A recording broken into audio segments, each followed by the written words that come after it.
Dès le début, la thèse sur la forte présence de mouvements nazis en Ukraine a été beaucoup mise en avant dans le récit russe pour justifier ce que vous appelez de votre côté l'opération spéciale, et la dénazification a même été fixée par Vladimir Poutine comme l'un de ses objectifs. Et j'aimerais vraiment qu'on en parle, parce que c'est quelque chose qu'on a du mal à comprendre d'un point de vue européen et français. Car en effet, en Occident, cet argument est totalement inaudible, pour le coup il faut le dire, et quelque part, il décrédibilise l'entreprise d'explication. Pourquoi insister autant là-dessus ? Je comprends très bien pourquoi l'argument sur les nazis en Ukraine a du mal à passer en Occident. En fait, le mot nazi ne veut plus rien dire chez vous. Il a été progressivement vidé de son sens. Et ça s'est passé en 2 étapes. Première étape, le mot nazi, le terme nazi, a été amalgamé avec la droite souverainiste. Pour vous, Marine Le Pen, c'est une nazie, Eric Zemmour, c'est un nazi, CNews est une chaîne nazie, vous-même, vous vous faites traiter de nazi de temps en temps sur les réseaux. Si on ne veut pas régulariser tous les immigrés d'un coup, on est un nazi. Si on veut mettre un peu d'ordre dans les rues, on est un nazi. Vous voyez, pour nous, être un nazi, c'est par exemple faire des processions au flambeau en l'honneur d'acolytes d'Hitler, c'est se tatouer une croix gammée, c'est se revendiquer de certaines unités SS ou éventuellement assassiner des Russes parce qu'on les considère comme étant une sous-ethnie. Et deuxième étape, le mot nazi. Le mot nazi est aujourd'hui utilisé à tort et à travers. On traiterait quelqu'un de nazi comme on le traiterait de connard. C'est pour ça, quand on vous dit il y a des nazis en Ukraine, pour vous, ça veut dire des Ukrainiens sont des nazis. Certes, les nazis sont des connards, mais pas que. C'est plus que ça. Et c'est pire que ça. Et en fait, personne ne conteste. Je sais que certains essaient de ne pas trop s'engager là-dessus parce que ça gêne, mais personne ne conteste qu'en Ukraine, il y a une longue tradition de sympathie pour les courants nazis et néo-nazis. En quoi ça consiste ? Déjà, le référent politique est Stepan Bandera, qui a été un compagnon de route de Hitler. De deux, il y a un révisionnisme historique, c'est-à-dire que dans les manuels d'histoire, justement, c'est Bandera qui est exalté et non les Alliés. Tout ce qui a rapport avec la Seconde Guerre mondiale, on a tendance à un petit peu l'oublier. Les dates mémorielles en lien avec cette guerre n'en sont pas célébrées.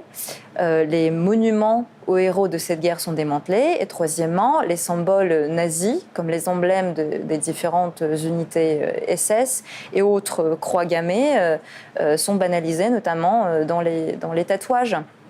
Et vous remarquerez, je vais y arriver, entre autres, que les membres étrangers de la fameuse Légion étrangère ou Légion internationale de défense de l'Ukraine ont été pour la plupart issus de groupuscules néo-nazis d'Europe et d'Amérique latine.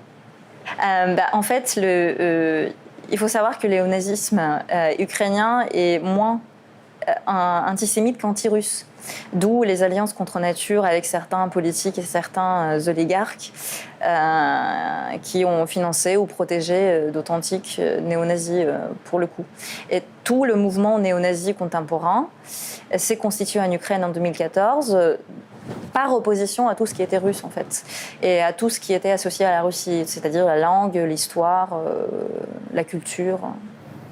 Non mais ok, très bien. Bon, j'entends, il y a des nazis en Ukraine. Je pense d'ailleurs que beaucoup de journalistes aujourd'hui, Le Figaro, Marianne, ont pu en parler. Mais ça représente malgré tout une toute petite fraction des Ukrainiens.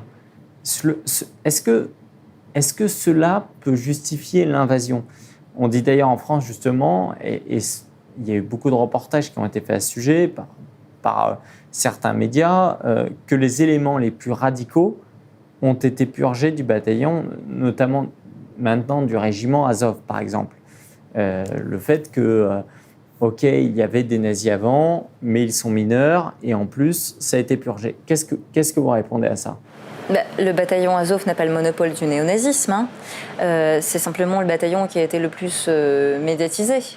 En fait, il y en a d'autres. Il y a par exemple le bataillon Haïdar, dont on a déjà parlé, dont l'ex-commandant a accueilli BHL à Odessa.